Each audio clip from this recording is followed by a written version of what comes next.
Hello, hello, everyone. Kinsey here. I'm hopping on a little late today because that's just how the day flowed. I had some other things that popped up that had to be dealt with, but I am here nonetheless. And today I have a talk that I think everyone is going to really appreciate. And that is about the connection between high histamine and panic and anxiety disorders. So, before I jump into it, hello everyone. So glad to be here. If you are joining me, it looks like we've got a couple people hopping on. So, if you are joining me live, please drop a comment. Let me know where in the world you're watching from, what drew you to this talk. If you're watching the replay, please do the same thing. I love connecting with everyone and knowing where the audience is and what drew you to this talk so that I can make it as relevant as possible.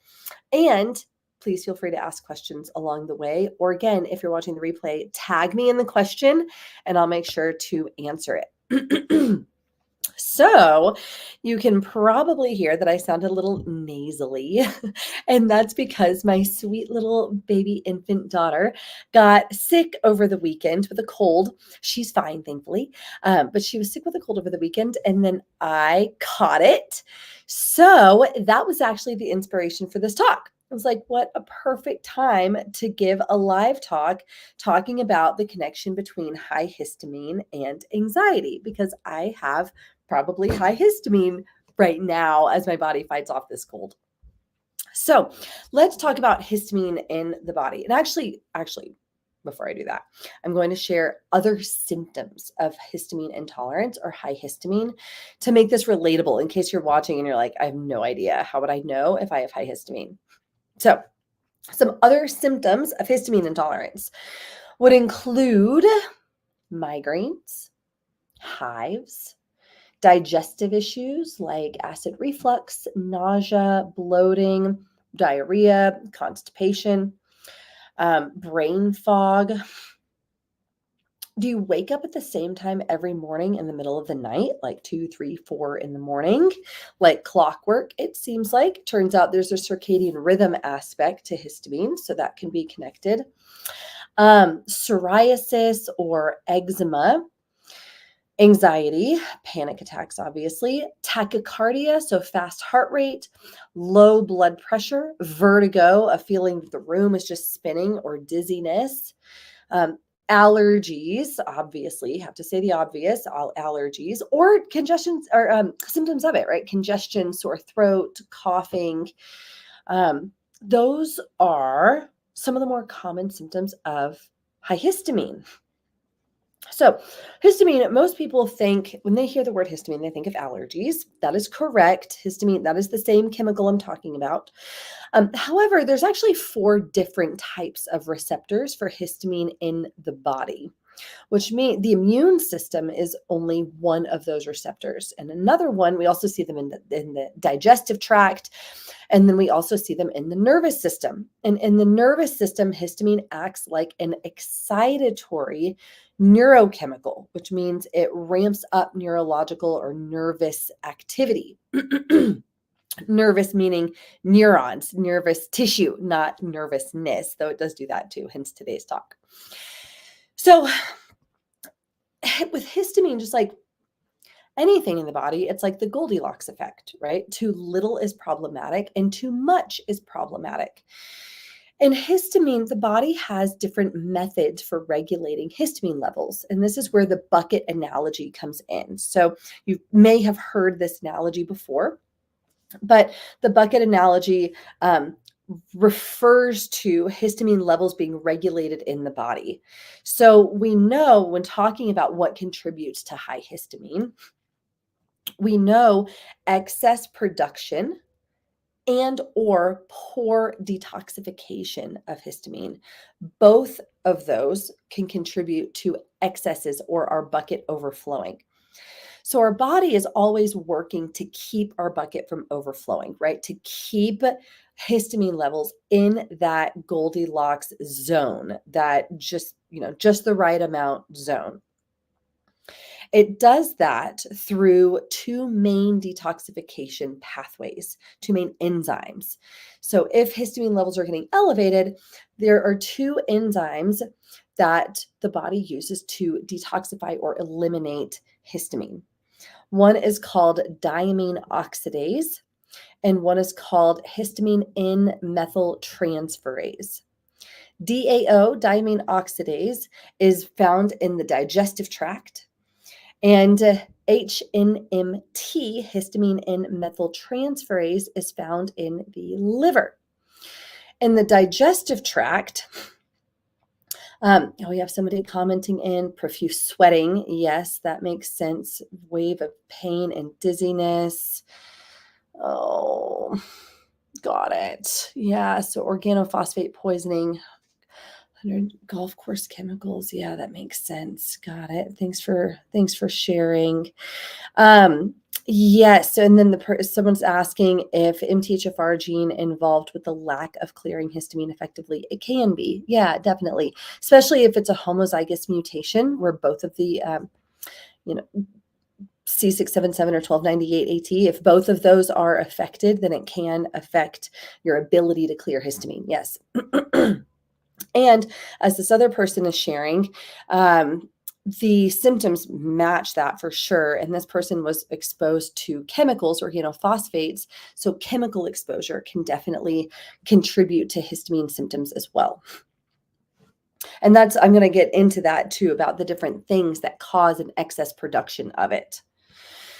So going back to the ways that the body metabolizes histamine, I mentioned the two enzymes. I was saying DAO lines the digestive tract, and methyltransferase is found in the liver. So anything that negatively impacts both of those things, the digestive tract or the liver, will affect or can affect the ability to metabolize histamine properly. So poor gut function, right? GI inflammation, small intestinal bacterial overgrowth, SIBO, celiac disease, or other digestive autoimmune conditions. I mean, autoimmune conditions in general. Parasites, other GI infections. Those are some examples of what can affect the DAO production. And then in the liver, poor methylation is big. So somebody's asking about the MTHFR gene. That's the gene that encodes for methyl tetrahydrofolate, which is a gene that affects our ability to use methyl groups from folate. So poor methylation can also negatively impact. It's methylation dependent enzyme is what I'm saying. So poor methylation can affect that, and that also negatively impacts liver function, because methylation is one of the main pathways in phase 2 liver detoxification. But what impacts methylation also is a question that would need to be explored. So one of the biggest things that I see is high estrogen. High estrogen is a very common driver to poor methylation, poor liver function, poor gallbladder function. It can affect the digestive tract. But then, and I'm also talking about, do you take supplemental birth control that has estrogen in it? Women that are taking hormone replacement therapy that contains estrogen. For some people, these things are used all the time and it's not a problem. But for other people, it can be problematic and another exposure to estrogen. MTHFR gene can be involved in that. And then anything that will suck up methyl groups. So chemical exposure is another one. Mold or mycotoxin exposure is another one. Certain medications, even ironically, certain psychiatric medications, and acid. So then we also get into absorption. So we need certain nutrients to support the methylation pathway. B vitamins like folate, B12, B6 are important, choline, glycine, all of these are important. And if we're not getting that through the diet, like if there's a vegan vegetarian diet, or if there's poor absorption, like somebody that is taking an antacid or that has SIBO, all of these can be factors in why methylation pathways may be impacted. So somebody is asking if milk thistle and dandelion could help with clearing histamine because because they support the liver as a whole. They can be a helpful, I would say, component in an overall protocol for supporting the body's ability to metabolize histamine. What I mean by that is that they're not like the classic antihistamine, like histamine lowering supplements that come to mind. Things like quercetin and DAO and, um, you know, vitamin C and things like that. But that would be useful in supporting the liver globally, which would then, yes, have a favorable impact on histamine levels. Okay, so let's see. So talking about, so things that impact the body's ability to detoxify histamine. Talked about those, any of those environmental factors and more that influence DAO or methyltransferase levels and activity. One of the other reasons, just a side note, why high estrogen can be particularly problematic also, that increases the activity of histamine too. So not only, not only does it affect the body's ability to detoxify it, but it can also impact the symptoms basically and increase the activity of histamine. Just like progesterone helps calm the activity of histamine and enhances the body's ability to detoxify it. So next, what are some of the more common causes of excess histamine?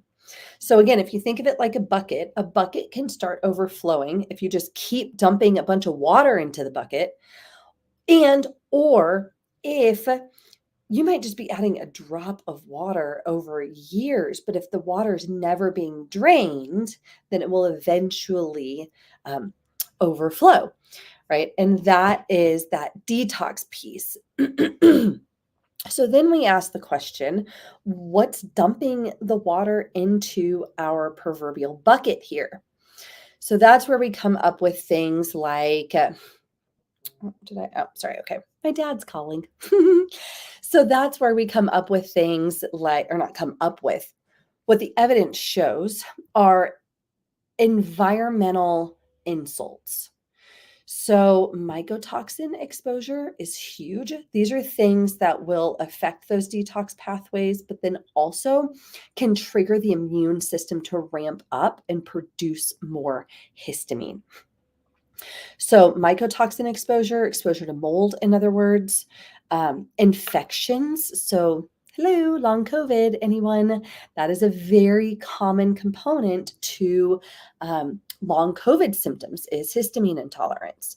So other viral infections, though, parasitic infections. Parasitic can be a heavy hitter because parasites also stimulate the activity of a blood cell type, an immune cell called eosinophils. And eosinophils can lead to the production of histamine, but then also mast cells and toll-like receptors and things in the gut. SIBO, small intestinal bacterial overgrowth, both from the endotoxins that SIBO produces, but then also because of the way that the bacterial overgrowth interacts with food that we eat, like histidine, the amino acid histidine in food. Gut microbes can convert that histidine into histamine. This is also the reason, side note, why when we talk about a low histamine diet, for those of you that are familiar with a low histamine diet, it is recommended to not eat leftovers. In other words, eat food as fresh as possible. If you cook it, eat it. Don't store it, in other words, unless you freeze it. Reason being is because histidine is very prevalent in a lot of foods. And the longer bacteria in our food are exposed to that histidine, they're going to convert more of that histidine into histamine, which is why food levels of histamine can increase over time, aka leftovers. Let's see here. What else? Pregnancy, anything that increases estrogen, right? So pregnancy significantly increases estrogen. I already talked about birth control and hormone replacement therapy, exposure to xenoestrogens like tap water and plastics and non-toxic, not clean personal care products. Same thing goes for cleaning and household products. Um, those are common containers of xenoestrogens. Let's see what else comes to mind. Talked about chemical exposure, heavy metals also. You can actually form allergies to heavy metals. But heavy metals also impact the methylation pathway. I think those are some of the biggest things. There's obviously plenty more, but those are some of the bigger environmental drivers that I see. Nervous system dysregulation, chronic stress, trauma as a child. These are some other really big heavy hitters too. Okay, so what do you do about it? If you're listening to this and you're like, check, check, check, check, check, I think histamine is connected to my anxiety. If you have anxiety, if you have panic disorder, I know someone actually whose doctor, she was just struggling with anxiety. She doesn't necessarily have some of the other symptoms of histamine or even know that this is part of her story, but her doctor prescribed an antihistamine that is used as an anti-anxiety medication. It was like, that's actually interesting. That's something that if you take antihistamines and you notice that your mood improves or other symptoms improve, like maybe your thinking is more clear or, your acid reflux reduces, for example, even though those are two different types of receptors, histamine receptors, it can still make a difference. So that can be a sign that histamine might be at the core of your anxiety and panic. I forgot to mention food allergies and food sensitivities too. Other side note that came up. Okay, so let's see here. I've got some people chiming in. PMS, menstruation, yes. Big mold exposures prior to COVID. That is a brutal combo.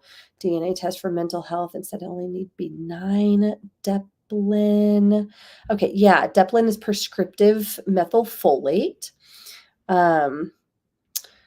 Where I would like to find something that's more reasonable. Yeah, it's prescriptive methylfolate. So if it worked for you and cost was just the problem, I would try, if you haven't already, a methylated B complex or just methylfolate. Sublingual could be particularly helpful. But yeah, I would try that and it'll be way less than 120 a month. And, that could be worth trying. GMOs. Had to go chemical free, no fragrance. Yeah, for sure. People with histamine issues can often be sensitive to fragrances also. Sensitive in the sense of, if somebody walks by wearing perfume, it just knocks you on your ass, dizziness, headaches, whatever it might be, migraines, but yeah, for sure. And then fragrance as an ingredient is gross. It can mean like over 300 different chemicals. It's proprietary. They don't have to list what the chemicals are. I mean, no. I'm glad this is resonating with you. Anxiety too. Yes. Thank you for sharing all of this feedback. Okay. So what do? I look at it as like a 4-step process. The order of things may move around depending on the person and the other symptoms that they have. That's the thing with histamine intolerance, especially if like mast cell activation is involved, which is a subset of histamine intolerance, meaning people with mast cell activation by definition have histamine intolerance, but you can have histamine intolerance and not have MCAS. But the sensitivity of the person and the other symptoms that they have will influence what needs to be the exact process, the order by which these things go in. But what it involves is, number one is avoiding any known triggers as much as you can, right? So if you know certain foods trigger it, if you know certain environments, certain smells, if you're living in a moldy home, get out of that, avoid known triggers as much as you can. Moving on to number 2. I say moving on because some people are like, "Yeah, duh." And then other people are like, "Well, that's kind of the problem is I don't know the triggers." So that leads to point number 2 is we want to support, like start draining your bucket, right? So one way that we can do that, I always start with the lowest hanging fruit, and that's nutrition and nervous system regulation, and then also like movement, hydration, sleep, things like that. So for nutrition, a low histamine diet can be very helpful for a lot of people. So, histamine is naturally occurring in many different healthy foods, fermented food, um, tomatoes, chocolate, banana, soy. Um, let's see what else. I said chocolate, soy, banana, avocado, spinach. Then there's also like histamine releasers. It gets very nuanced. But nonetheless, there's lists out there that reflect what to follow on a low histamine diet. Alcohol is a big trigger for a lot of people. So I also have people follow a generally anti-inflammatory diet, meaning like gluten, dairy, soy, corn, sugar. All of those foods are such common offenders that I take people off of all of those also. Even if you look and you're like, well, some types of cheese are considered low histamine. I personally still take all of my clients off of it because dairy sensitivity, dairy allergy is very common too, even if dairy is technically low histamine. So that's my personal approach though.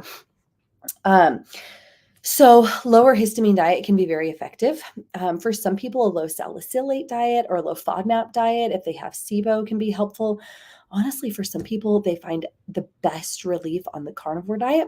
The carnivore diet can be really, really effective in this case, especially if we're looking at like active autoimmune or salicylate sensitivity or like I said, histamine or mast cell. Carnivore can be really helpful. But nonetheless, point being, an anti-inflammatory diet that is helping you drain the histamine. Sorry, guys. I made sure to bring water. Okay. Number 2, nervous system regulation. I love heart rate variability biofeedback. I talk about this all the time. I'm going through a certification course on that right now through HeartMath. Love HRV biofeedback. And then programs like the Gupta program can be really helpful also. Next is, let's see, we're talking about, diet and laying the foundation. Then we want to support the elimination pathways, right? The histamine metabolism pathways. So methylated B complexes, if they're tolerated. I tend to find people that can't tolerate methyl groups or methylated Bs, which I'm not putting it in quotations like they're making that up. What I'm saying is I tend to find they can if it's in a food source, meaning I will often recommend a medical food. It comes in the form of a protein shake, but it provides a full multivitamin of ingredients. And I've had several clients that otherwise they can't take a B complex like capsule, but they can tolerate this food form of Bs. There's definitely, obviously we want to increase nutrient dense foods. So like animal products are great sources of Bs, organ meats, liver, spleen, great sources of Bs, spirulina, great source of Bs. So chlorella. So those are things, also bee pollen. Those are food things to emphasize too. But then, like I said, for supplemental levels, I find that it can be tolerated in that medical food form. So supporting methylation. Choline is really helpful too. And choline is also great for the liver and great for the gallbladder. And if you get it from phosphatidylcholine, that can be helpful for the nervous system too. And then DAO, supplemental DAO, you can supplement with DAO, and that can be helpful if you take it like 15 minutes before eating. That can be really helpful also. And then number 4 is, work on figuring out what's like the root causes. That sounds so cliche to say these days, but figure out or start working to uncover what environmentally in your body is driving the issue in the first place. What are your estrogen levels look like? What are your progesterone levels look like? What are your cortisol levels look like? What is your gut health like? Have you been exposed to mold? Things along those lines are very important for fixing the problem long term. These other factors are important for supporting your body, but if you're still being exposed to mold, for example, or you still have a parasite, then the problem's going to keep coming back or keep persisting. And then lastly, some supplements that can help with metabolizing histamine. Some of the classics would be, I said, DAO and methylated Bs, and then quercetin, vitamin C, zinc or copper, depending on which one is imbalanced. So high or low copper can cause histamine issues. So that matters. So don't just like blindly take zinc, for example, or blindly take copper. I would really encourage knowing where your levels are. So zinc and or copper. I love cod liver oil, vitamin D, N-acetylcysteine. Let's see, what else is there? Those are some of the main I said vitamin D. Vitamin A. Those are some of the main ones that I use off the top of my head. Nettles, stinging nettles. Bifidobacterium. Those are some of the more common ones that I use. All right. And then for the anxiety itself, magnesium glycinate. Love magnesium glycinate. Magnesium malate can be helpful if there's like more of a fatigue or fibromyalgia presentation or neurodegenerative presentation. GABA, supplemental GABA can be really helpful. Phosphatidylserine, especially if it's like a fight or flight, high cortisol type of anxiety or panic, or if you are high stressed, like on the go all the time. Some people respond really well to adaptogens too, like lemon balm or passion flower. Things along those lines can be helpful also. All right, everyone. Let's see here. I think that covers it. I'm checking. Oh, Alicia, hi. I just was able to see your name. Thanks so much for all your comments. I really appreciate you being here. I hope this was helpful. All right, everyone. Like I said, I just realized I didn't even introduce myself at the start of this talk. So my name is Kinsey Berkwin. I'm an integrative nutritionist in my online practice, Progressive Health and Wellness, where I take a root-caused body-mind approach to help anxious do-it-allers. So men and women that are juggling all of the things in their life, their families, their career, their personal lives, and are struggling with anxiety and depression and other mental health issues.